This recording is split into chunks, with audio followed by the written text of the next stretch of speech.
नमस्कार। झारखंड की हेमंत सोरेन सरकार कितने घंटे की मेहमान है? 24 घंटे या 48 घंटे या उससे भी कम? हेमंत सोरेन का मुख्यमंत्री पद से इस्तीफा लगभग तय है और सरकार का जाना भी। चुनाव आयोग में जो मामला उनकी सदस्यता को लेकर चल रहा था, आपको याद होगा कि पिछले दिनों मैंने अपने YouTube वीडियो में कहा था कि मई के आखिर तक या जून के शुरुआत में ये सरकार गिर जाएगी। लेकिन जो चुनाव आयोग में मामला चला तो हेमंत सोरेन लगातार तारीख पर तारीख लेते रहे, मामले को टलवाते रहे, लेकिन आखिर में बकरे की अम्मा कब तक खैर मनाती, वो घड़ी आ गई। घड़ी ये आ गई कि चुनाव आयोग ने सभी पक्षों का पक्ष जानने के बाद, लिखित सबमिशन लेने के बाद, मौखिक गवाही के बाद अपनी रिपोर्ट झारखंड के राज्यपाल को भेज दी है सीलबंद लिफाफे में। 52 पेज की ये रिपोर्ट बताई जा रही है, जिसके मुताबिक हेमंत सोरेन की सदस्यता जाना, उनको डिस्क्वालीफाई किया जाना तय है। उस रिपोर्ट के मुताबिक उनको जो कानूनी प्रावधान है, उनको 3 से 5 साल तक के लिए, कुछ विशेषज्ञों का कहना है कि 6 साल के लिए भी चुनाव लड़ने के अयोग्य घोषित किया जा सकता है। लेकिन वो टेक्निकल डिटेल बाद की बात है। अभी जो तात्कालिक बात है, जो खबर है, वो ये कि हेमंत सोरेन की सरकार जो 2019 में बनी थी वो जा रही है।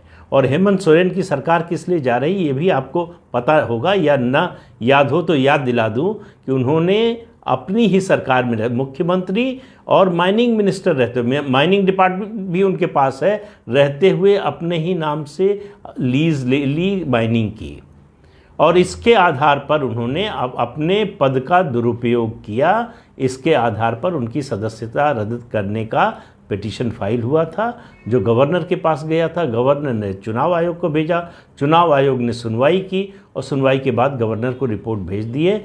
किसी भी समय गवर्नर ये रिपोर्ट की सूचना हेमंत सोरेन को दे सकते हैं। हेमंत सोरेन को पता है कि रिपोर्ट में क्या है। उनके वकीलों ने और उनके साथियों ने पहले ही बता दिया होगा कि इसका नतीजा क्या होने वाला है। तो उन्होंने पहला हमला बोला है इलेक्शन कमीशन पर। उन्होंने कहा कि इलेक्शन कमीशन ने बीजेपी की बनाई हुई रिपोर्ट भेज दी है।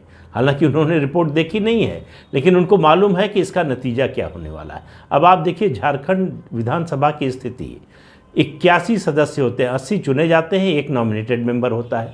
उनमें से 30 सदस्य झारखंड मुक्ति मोर्चा के हैं, 16 कांग्रेस पार्टी के हैं, 25 बीजेपी के हैं, 2 सदस्य जो है आजसू के हैं, जो बीजेपी के समर्थक हैं। उसके अलावा 3 सदस्य हैं झारखंड विकास मोर्चा के, सीपीआई एमएल का 1 सदस्य है, एनसीपी का 1 सदस्य है और 2 इंडिपेंडेंट हैं। बीजेपी को आजसू के साथ मिलने के बाद 14 विधायकों की ज़रूरत है सरकार बनाने के लिए। तो क्या बीजेपी सरकार बनाने की स्थिति में है? बीजेपी सरकार बनाने की कोशिश पिछले काफ़ी समय से कर रही है। उसकी कांग्रेस के बहुत से विधायकों से बातचीत हो चुकी है। हेमंत सोरेन की पार्टी झारखंड मुक्ति मोर्चा के भी विधायक टूट जाएं तो कोई आश्चर्य नहीं होगा। हेमंत सोरेन की कोशिश होगी, जो वो चाहते हैं कि उनकी जगह उनकी पत्नी मुख्यमंत्री बन जाए या उनकी मां बन जाए। उनकी पत्नी के नाम पर उनकी पार्टी के लोग तैयार नहीं हैं, और उनकी मां की स्थिति ये है कि वो लिखने पढ़ने में सक्षम नहीं है। तो ऐसे में मुख्यमंत्री का पद हेमंत सोरेन को अगर सरकार को बरकरार रखना चाहते हैं, अगर उनकी पार्टी में टूट नहीं होती है, कांग्रेस विधायक दल में टूट नहीं होती है, तब भी परिवार के बाहर के किसी व्यक्ति को सौंपना होगा। तो क्या इसके लिए हेमंत सोरेन और उनका परिवार तैयार होगा? क्या भारतीय जनता पार्टी ये होने देगी? क्या भारतीय जनता पार्टी पहले से तैयारी में नहीं है? क्या भारतीय जनता पार्टी ने समर्थकों की, जो 14 विधायक उसको चाहिए सरकार बनाने के लिए, उनकी सूची तैयार नहीं कर ली है, उनसे बात नहीं कर ली है? ये सारे सवालों का जवाब आपको अगले 48 से 72 घंटों के बीच मिल जाएगा। लेकिन एक बात तय है, ये इनमें से बाकी संभावनाएं जो हैं वो कोई मोड़ ले सकती हैं, लेकिन हेमंत सोरेन मुख्यमंत्री नहीं रहेंगे, ये बात निश्चित हो चुकी है। तो झारखंड की हेमंत सोरेन सरकार की विदाई तय हो गई है, वो सिर्फ कुछ घंटों की मेहमान है। तो आज के अंक में इतना ही। अगले अंक में फिर मिलेंगे किसी नए मुद्दे के साथ। तब तक के लिए इजाज़त दीजिए। नमस्कार।